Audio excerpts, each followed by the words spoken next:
ಒಂದಿಷ್ಟು ಮಾತು ಹಾಗೆ ಈ ಠಾಣೆಯ ಎಂಟ್ರಿ ಎನ್ನುವ ವಿಶೇಷ ವರದಿಗೆ ಸ್ವಾಗತ. ನಾನು ಕೃಷ್ಣಮೂರ್ತಿ. ವೀಕ್ಷಕರೇ, ನಮ್ಮಲ್ಲಿ ಹೇಳ್ತಾರಲ್ಲ ಸಂಘಜೀವಿಗಳು, ನಾವು ಭಾರತೀಯರು ಅಂತ ಹೇಳ್ತೀವಿ. ಭಾರತೀಯರ ಜೊತೆಗೆ ಕಚ್ಚಾಡ್ತಾರೆ. ನಮ್ಮ ಕರ್ನಾಟಕ ಜನರು ಹೇಳ್ತಾರಲ್ಲ, ಈಗ ಮನೆಯ ಆಸುಪಾಸು ಯಾವ ರೀತಿ ಇರ್ತವೆ, ಸಿವಿಲ್ ಮ್ಯಾಟ್ರ್ಗಳು ಸ್ಟೇಷನ್ ಕಟ್ಟೆ ಹೆಂಗೆ ಇರ್ತವೆ, ಪೊಲೀಸರಿಗೆ ಯಾವ ರೀತಿ ತಲೆನೋವು ಆಗ್ತವೆ ಅನ್ನೋದಕ್ಕೆ ಇದೊಂದು ಉದಾಹರಣೆ ಅಂತ ಹೇಳ್ತೇವೆ. ಇದನ್ನು ಇವತ್ತು ವಿದ್ಯಾಗಿರಿ PSI ಬಾಬಾ ಅವರು ಭಾಳ ಅದ್ಭುತವಾಗಿ ಸಾಲ್ವ್ ಮಾಡಿ ಕಳಿಸಿದ್ದಾರೆ. ಸರಿ, ಇಬ್ಬರಿಗೂ ಒಂದೊಂದು ಮುಚ್ಚಳಿಕೆ ಬರೆದುಕೊಟ್ಟು ಇನ್ನು ಜಗಳಾಡಬೇಡ್ರಿ ಅಂತ ಹೇಳ್ತಾರೆ. ಏನಾಗಿತ್ತು ಇದು, ಅಲ್ಲಿ ಕೆಲವೊಂದು ಏರಿಯಾದಲ್ಲಿ ಈ ರಾಜೀವ್ ಗಾಂಧಿ ನಗರ ಅಂತ ಬರ್ತದೆ, ಅಲ್ಲಿ ರಾಜೀವ್ ಗಾಂಧಿ ನಗರದಲ್ಲಿ ಒಂದು ಮನೆ, ಇಲ್ಲಿ ಬ್ಯಾಕ್ವರ್ಡ್ ಅನ್ನೋರು ಬೆಳಗ್ಗೆ ನನಗೆ ಆರಿಫ್ ಅನ್ನೋರು ಒಂದು ಕಾಲ್ ಮಾಡಿದರು. ಶಂಶಾದ್ ಬ್ಯಾಕ್ವರ್ಡ್ ಅನ್ನೋರು ಅಲ್ಲಿ ನಾವು ಕಂಪ್ಲೇಂಟ್ ಕೊಡೋಕೆ ಹೋಗ್ತಾ ಇದ್ದೀವಿ ಸರ್, ನಮ್ಮ ಭಾಳ ಕಿರಿಕಿರಿ ಆಗಿದ್ದಾವೆ ಅಂತ ಹೇಳಿ ಕೊಂಚ ವೀಡಿಯೋಗಳನ್ನು ಕಳಿಸಿದರು. ಇಲ್ಲಿ ಯಾರ ಬಗ್ಗೆ ನೀವು ಜಗಳಾಡ್ತಾ ಇದ್ದೀರಿ ಏನು ಅಂತ ಕೇಳಿದಾಗ ಪಾಪ ಅವರಿಗೆ ಸ್ವಲ್ಪ ಲ್ಯಾಂಗ್ವೇಜ್ ಪ್ರಾಬ್ಲಮ್ ಇತ್ತು. ರಿಯಾನಾ ಅಂತ ಹೇಳಿ, ಹಾಗೆ ಇನ್ನೂ ಸಾಕಷ್ಟು ಜನ ಇಲ್ಲಿ ಬಂದು ನಮ್ಮ ಜೊತೆ ಜಗಳಾಡ್ತಾ ಇದ್ದಾರೆ ಸರ್. ಅದು ಒಂದು ಚರಂಡಿಯ ಸಲುವಾಗಿ ಜಗಳ ಅಂತ ಹೇಳ್ಬೋದು.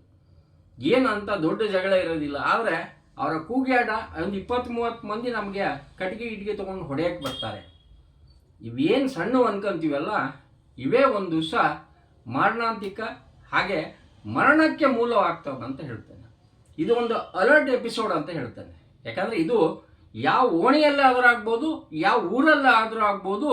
ಇದನ್ನು ನೋಡಿದ ಮೇಲೆ ನೀವು ಅಂತ ಇದ್ದು ಬಿಡಿ. ಯಾಕಂದರೆ ಈ ಗಲಾಟೆ ನೋಡಿದ ಮೇಲೆ ಇದು ವಿಶೇಷವಾಗಿ ಯಾಕೆ ಹಾಕ್ತಾ ಇದ್ದೀನಿ ಅಂತಂದರೆ, ಅವ್ರು ಹೇಳ್ತಾ ಇದ್ರು ಸರ್ ಅವ್ರ ಬಗ್ಗೆ ಹಂಗೆ ಹೇಳಿ ಹಿಂಗೆ ಹೇಳಿ, ಇಲ್ಲಿ ಎರಡೂ ಕೈ ಸೇರಿದರೆ ಚಪ್ಪಾಳಿ ಅಂತಲೇ ಹೇಳ್ಬೋದು. ನಾವು ಅಲ್ಲಿ ಆರಿಫ್ ಅವ್ರಿಗೆ ಹೇಳಿದ್ವಿ, ಸರಿ ಒಂದು ಅಲರ್ಟ್ ಎಪಿಸೋಡ್ ಅಂತ ಇದನ್ನ ಖಂಡಿತ ನಾನು ಹಾಕ್ತೀನಿ ಅಂತ ಹೇಳಿ.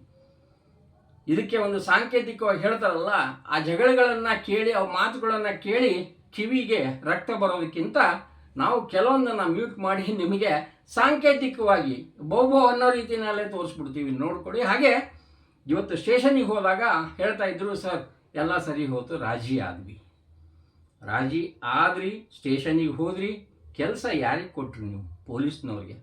ಬಾಬಾ ಅವರು ಸಾಕಷ್ಟು ಬ್ಯುಸಿ ಇದ್ರಿ ಇವತ್ತು. ನಿಮ್ಗೆ ಗೊತ್ತಿರಬೇಕು, ಪೊಲೀಸ್ನವರು ಈ ಎಲೆಕ್ಷನ್ ಟೈಮ್ನಲ್ಲಿ ಯಾರು ಚೇರ್ ಮೇಲೆ ಕೂತ್ಕೊಳ್ಳೋಕ್ಕೆ ಆಗಲ್ಲ, ಬಂದೋಬಸ್ತು ಇನ್ನೊಂದು ಹಾಗೆ ಅದಕ್ಕೆ ಓಡಾಡ್ತಿರ್ತಾರೆ. ಮತ್ತು ಈ ಜೀವ ತಿಂದಾಗ ಪೊಲೀಸ್ನವ್ರಿಗೆ ಕೋಪ ಬರೋಕ್ಕೆ ಯಾಕೆ ಕಾರಣ ಅಂತ ಹೇಳಿದ್ರೆ, ಮುಚ್ಕೊಂಡಿರಲೇ ಮಕ್ಕಳಂತ ಯಾಕೆ ಅಂತಾರಂದರೆ, ನಮಗೆ ಮೊದಲೇ ಬಿಸಿಲು, ಡ್ಯೂಟಿ 24x7, ನಿಮ್ದು ಎಲ್ಲಿದ್ಲೇ ಕಿರಿಕಿರಿ ಅನ್ನೋ ರೀತಿಯಲ್ಲಿ ಆಗಿಬಿಡ್ತದೆ. ಹಂಗಾಗಬಾರ್ದು ಅಂತ ಈ ಅಲರ್ಟ್ ಎಪಿಸೋಡ್ ನೋಡಿ.